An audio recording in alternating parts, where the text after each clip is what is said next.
encontramos en el panel Superando Paradigmas en Latinoamérica. Y teníamos un invitado muy especial.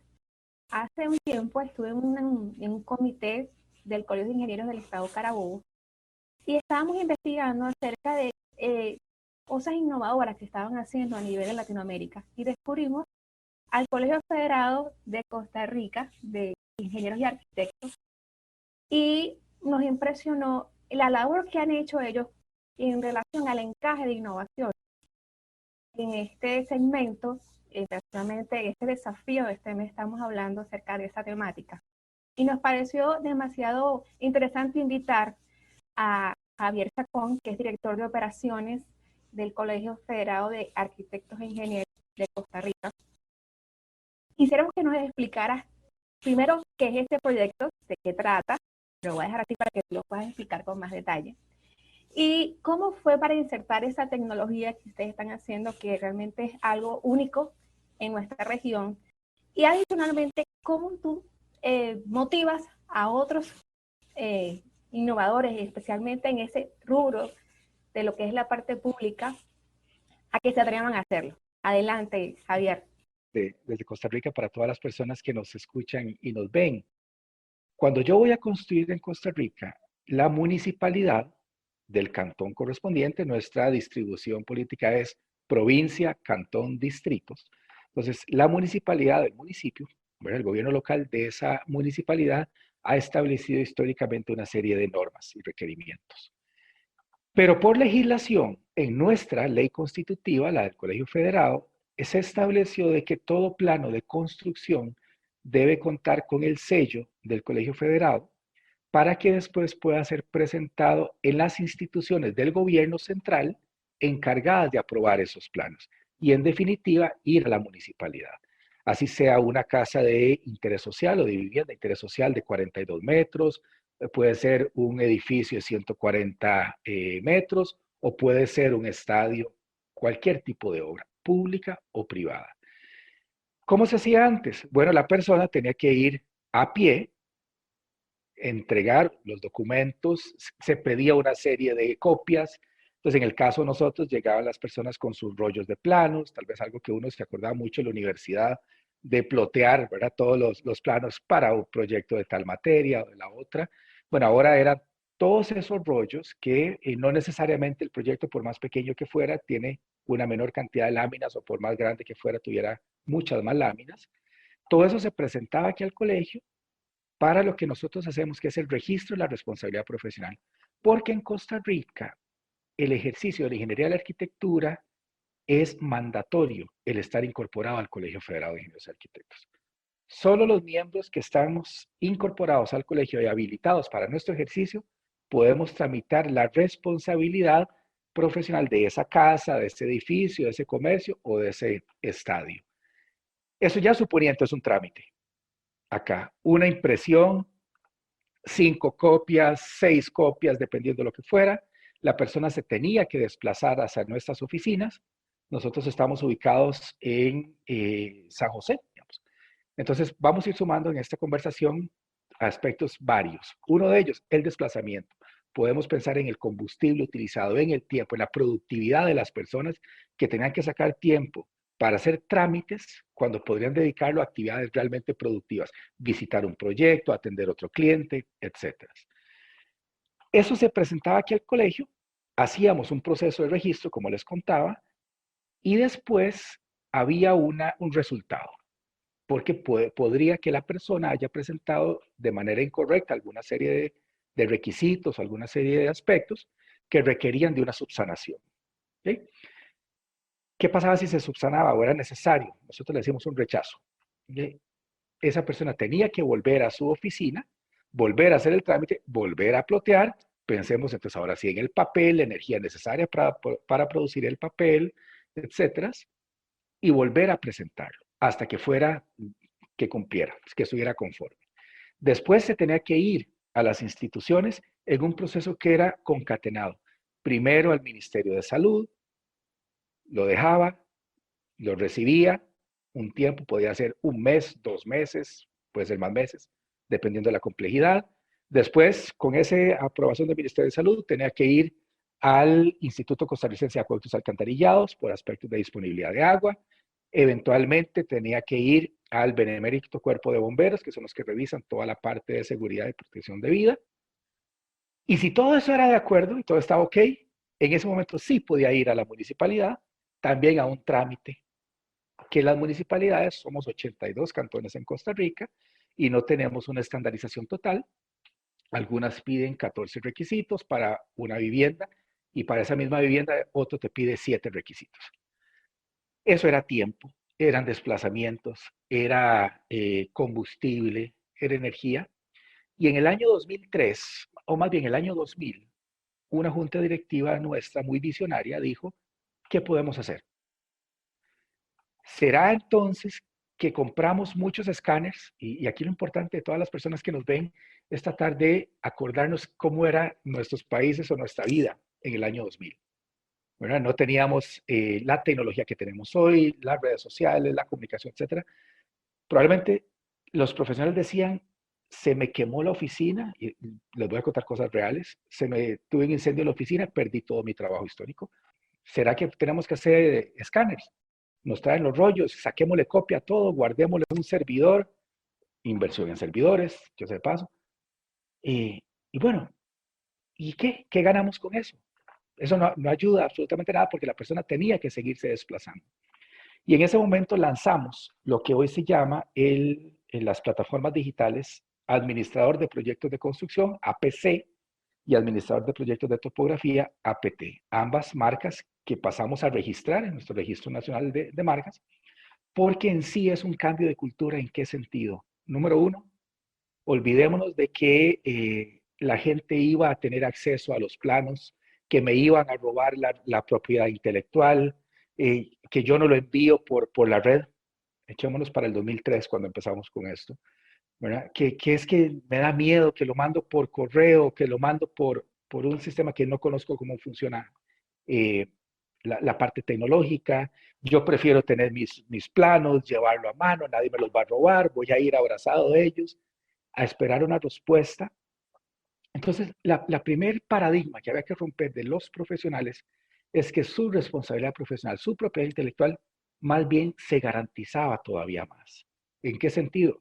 La posibilidad de tener guardado el último dibujo que se enviaba, el último plano que se enviaba, con la posibilidad de tener algoritmos que permitieran identificar si se había hecho algún tipo de modificación a esa responsabilidad profesional. El repositorio que nosotros tenemos como organización de todos esos planos, que para que tengan una idea, estamos hablando de 50,000 proyectos registrados al año. ¿Sí? Toda esa confianza que se desarrollara en una plataforma le iba a permitir a los profesionales de ingeniería de arquitectura dedicarse a lo que realmente tienen que dedicarse, a dejar volar su imaginación, solucionar las necesidades de sus clientes, diseñar, construir, ejecutar. Eso lo lanzamos en el 2005. De hecho, el año pasado, en septiembre, celebramos los 15 años de esta plataforma.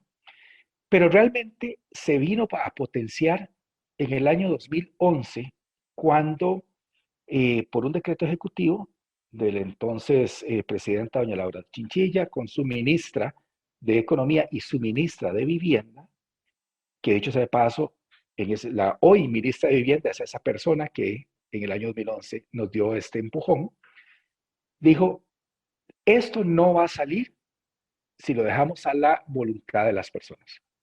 Hay que, en cierta manera, obligar. Ahí es donde se hizo un decreto ejecutivo, un decreto del Poder Ejecutivo, en el cual se establecía la obligatoriedad de la simplificación de trámites y la obligatoriedad del uso de la plataforma APC del Colegio Federado, con 3 iniciativas. La primera, que los trámites representen lo que realmente tienen que representar, que respondan a un aspecto legal. Entonces, aunque esto no suene como innovación, había que saber que si yo tengo una normativa, tengo que cumplir realmente lo que es y que se elimine la subjetividad de un cuerpo revisor. Como les conté, había muchos procesos de revisión. Número 1, disminuir los tiempos. Hoy les podemos contar que los tiempos a nivel nuestro de Colegio Federado pasaron de 15 días, eso es lo que nosotros durábamos en promedio en el año 2003 dando una respuesta, recibiendo mucho menos planos que hoy, y hoy contestamos en un día, en 24 horas. ¿Okay? Pero también no ganábamos nada solo entre el profesional y el colegio federado. Tenía que ser todo el engranaje. Entonces, la tercera etapa era poner plazos a las instituciones que revisan, que garanticen su confianza en la red, en los esquemas de trazabilidad, pero sobre todo en disminuir los tiempos. Antes, un proyecto que tardaba a nivel de trámites alrededor de un año, hoy se disminuyó a 30 días. Eso es lo que establece el plazo. Que nos queda mucho por trabajar, que tal vez muchas personas que nos escuchan han trabajado, han querido invertir en Costa Rica y demás. Claro que tenemos montones que trabajar, porque esos tiempos son los tiempos ideales, ¿verdad? Estamos hablando de que todo estuviera bien. Si hay que subsanar, pues puede correrse un poco más. Bueno, Javier, quería hacerte una pregunta relacionada a, con respecto a, ¿crees tú que este tipo de sistemas ayudan a lo que es la disminución de lo que es la corrupción, eso que tanto afecta a la región de Latinoamérica? Te cuento que cuando nosotros hablamos y compartimos nuestra experiencia, dimensionamos 6 aspectos en los cuales creemos que aporta esta, eh, estas iniciativas. Y déjame repasar los 6 porque el último tiene que ver precisamente con la transparencia. Tema de seguridad, confiabilidad, tema de sostenibilidad, por lo que tal vez después más adelante nos da chance de ahondar en ahorros por no consumos, por no impacto, pero sobre todo la transparencia, que se eliminen las subjetividades.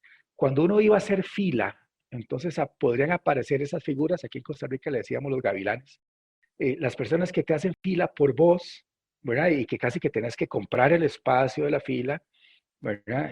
Eso te puedo decir que ya casi que es algo del pasado. Eh, Todavía hay mucha necesidad de mejoramiento, montones de aspectos, pero claro, comparto totalmente el comentario que si queremos ir disminuyendo esa sensación de corrupción, no solo por quien lo pide, sino por quien lo da también, eh, las plataformas digitales, la apertura de las mismas, claro que son fundamental para ello. ¿Tienen algún tipo de estadística de lo que ha representado a nivel económico este tipo de trámites a Costa Rica?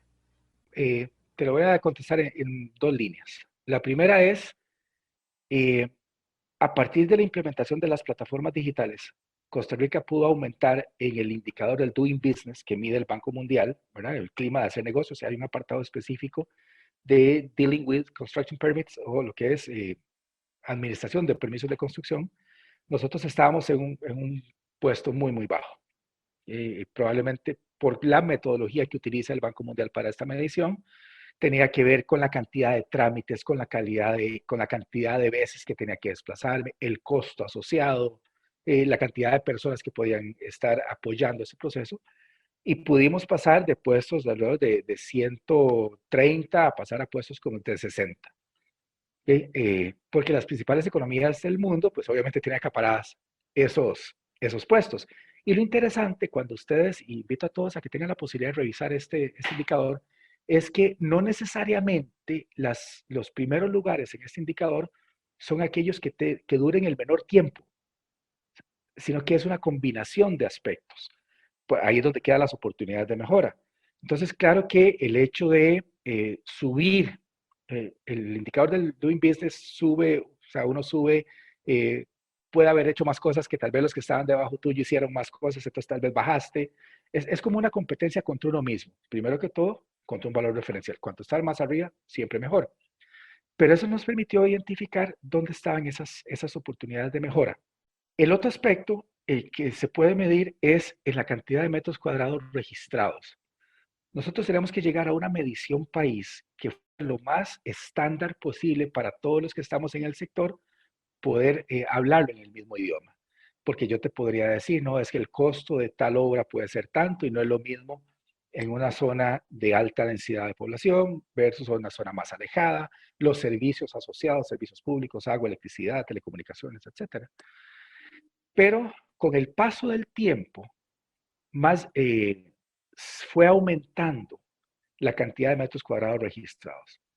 En el año 2008, para que todos tengamos una comparación, lo que Costa Rica registró fueron 8.2 millones de metros cuadrados. Digo el 2008 porque es el año anterior a la crisis 2008-2009, ¿verdad? La famosa crisis inmobiliaria que golpeó a la mayoría de las economías. Costa Rica no fue la excepción. Nosotros pasamos de 8.2 millones de metros cuadrados en el 2008 a alrededor de 5.3 millones de metros cuadrados en el 2009. ¿Sí?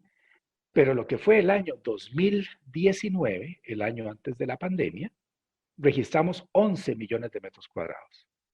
Entonces, cuando ustedes analizan ese impacto en ese tiempo, ¿verdad? Claro que ha sido gracias a una serie de estrategias, pero centrada en la posibilidad de hacer los trámites más expeditos. Vos lo dijiste ahora, el gobierno vio la importancia de esto cuando le enseñamos las bondades que tenía la plataforma. Nosotros decimos que jamás nadie hubiera pensado que en el 2020 iba a venir una pandemia, que íbamos a estar todos en confinamiento, que la producción mundial iba a caer tanto, el comercio mundial iba a caer tanto. Entonces, empecemos desde el 2000 haciendo una plataforma digital para que en el 2020 pudiéramos no afectar tanto. Parece como una novela, parece como una historia. Les cuento que así pasó. Gracias a la que las plataformas son digitales, Costa Rica tuvo la gran ventaja de que el sector construcción no paró. Creo que esto lo conversamos en la vez que pudimos hablar antes, pero nunca paramos. Otros países, Latinoamérica y otros países del mundo, por la cantidad de casos, ¿verdad? De coronavirus, de COVID-19 que teníamos, por el hacinamiento, por el riesgo del sector construcción, las obras se tuvieron que detener. Nosotros generamos unas guías, que yo también se los voy a poner para que ustedes las vean, para tratar de mantener el sector activo, lo que se estaba construyendo. Pero la tramitación no paró. Y aunque sí fue menor y caímos un 26%, registramos 8.3 millones de metros cuadrados. O sea, más que en el 2008. ¿Y por qué? Porque la plataforma permitió que la tramitación no se frenara. Nuestro plan estratégico está totalmente alineado a los ODS. Y precisamente cada una de las iniciativas que tenemos está en línea de, qué sé yo, fin de la pobreza, consumo responsable, alianzas para el desarrollo, ¿verdad?, de estrategias, etcétera. Para que los vean, porque sí es muy interesante como lo hemos tratado de aproximar y siempre hay mucho que hacer. Muchísimas gracias, Javier.